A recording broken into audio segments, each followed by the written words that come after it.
For this problem, we refer to Levine, item 12.5, chapter 12. So for cyclohexane, we're given the following items of information. The normal melting point, we signify that as TF asterisk is equal to 6.47 degrees Celsius. And as for the heat of fusion, let's refer to it as L sub F. L sub F is equal to 31.3 joule per gram. Now we are to find the freezing point of a solution with 226 milligram of pentane, or we convert that already from 226 milligram into 0.226 grams of pentane C5H12. That is our solute B in 16.45 grams of the solvent cyclohexane. The solvent cyclohexane, we refer to that as our substance A.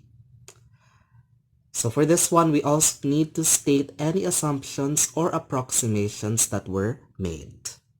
So for what we do now is we try to first find the molar masses of our substance A and also our substance B. So taking out our periodic tables, we can now compute M sub A. M sub A is the molar mass of the cyclohexane and also the molar mass of the pentane, which is M sub B.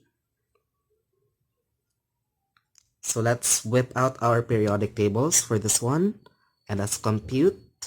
So for A, the cyclohexane, we have its molar mass is computed as follows.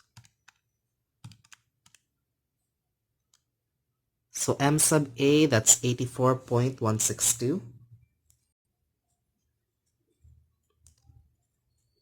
gram per mole. And doing the same for our solute, pentane, we have 72.151 gram per mole.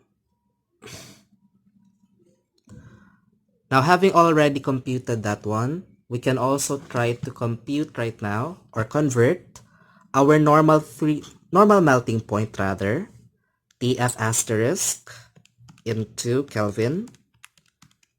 So converting that one, we have our TF asterisk as 279.62. That's in Kelvin.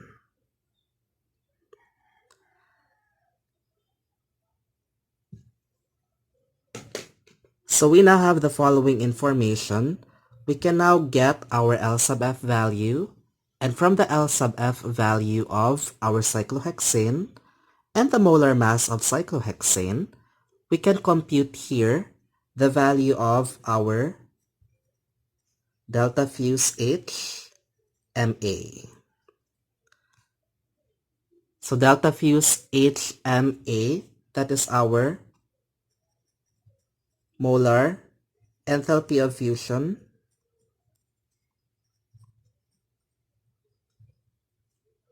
for substance A.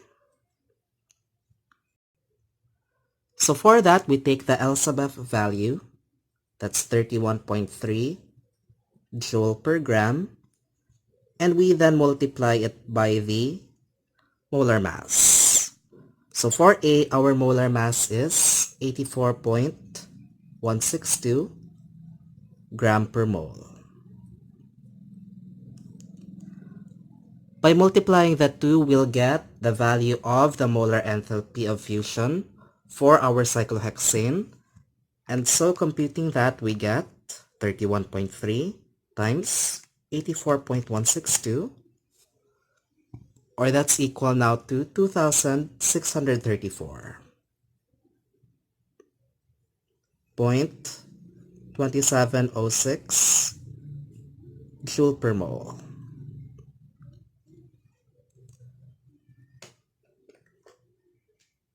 Now, having already computed that, we refer to our PowerPoint now for our boiling point elevation and freezing point depression. We can now compute the value of K sub F. K sub F is given from the formula as the molar mass of the solvent, M sub A, times the gas constant R, times TF asterisk squared, all over the delta fuse HMA. Now with that, we only need to substitute the values now. The molar mass of A is already computed. That's 84.162 gram per mole times the value of the universal gas constant, 8.314 joule per mole K, times TF asterisk in Kelvin, that's 279.62 Kelvin squared, all over the delta fuse HMA. That is now 2634.2706 joule per mole. You have to take note that our molar mass is in the unit of gram per mole. Gram is not an SI unit, but rather the SI unit of mass is in kilogram. So we need to convert this molar mass in the unit of kilogram. So then we also add, or rather multiply, another unit multiplier here. So that's 1 kilogram divided by 1000 grams. Now plugging this into our calculator, we'll get the value of K sub F. So that is now 84.162 times 8.314 times 279.62 squared divided by 1000 times 2634.2706. The KF is then computed to be equal to 20.77.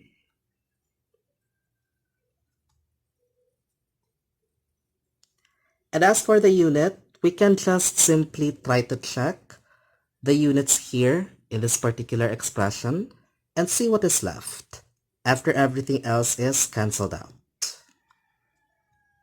So Kelvin and Kelvin squared leaves you with 1 Kelvin. Overmole times overmole divided by overmole leaves you with 1 overmole. Joule and joule cancels out. And so you're left with the following. That is now 20.77 Kelvin times kilogram over mole. Or, remembering the definition of molality, kilogram per mole is simply just equal to 20.77 Kelvin per molal. And with your KF already computed, we can now compute for the freezing point depression. That's delta FTF, which is then equal to the KF value times the molality of our solute B. So all that's left to do is just plug in the values here. K sub F we've already computed. That's 20.77 Kelvin per molal times the molality of our solute pentane, that is now 0.226 grams of pentane,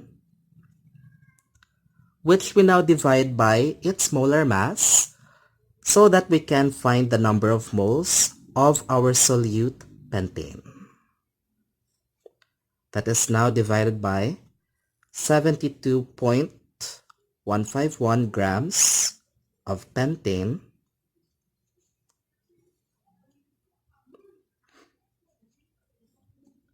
and all of this is divided by the mass of the cyclohexane in kilogram.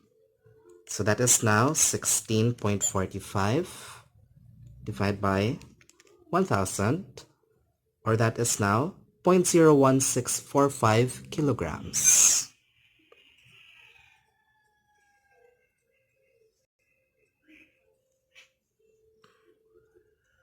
We can cancel out units now.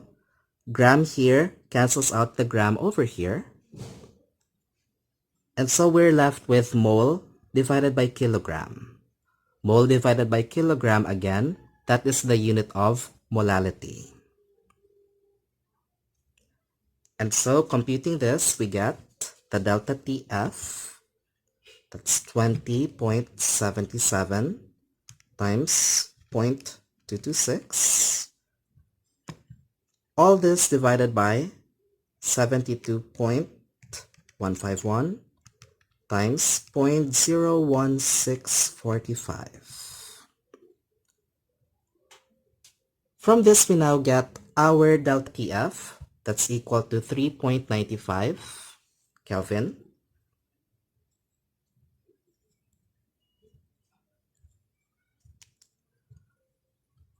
By the way, we forgot. Delta TF should have a negative sign in its formula. So please just refer to that one. And so the delta TF, or the freezing point depression, is equal to negative 3.95 Kelvin.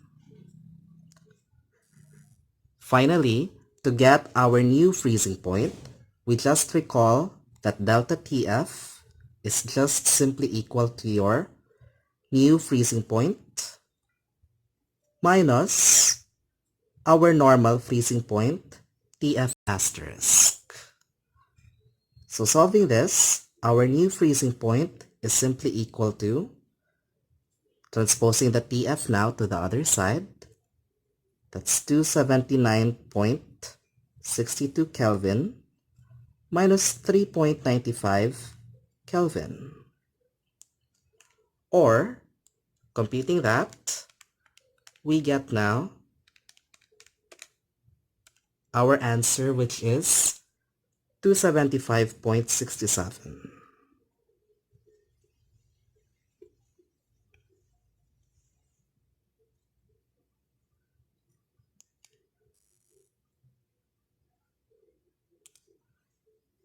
Or if we'd like, we can also still convert our answer from Kelvin into degrees Celsius. So subtracting 273.15 from our final answer, we get the new freezing point, which is 2.52 degrees Celsius.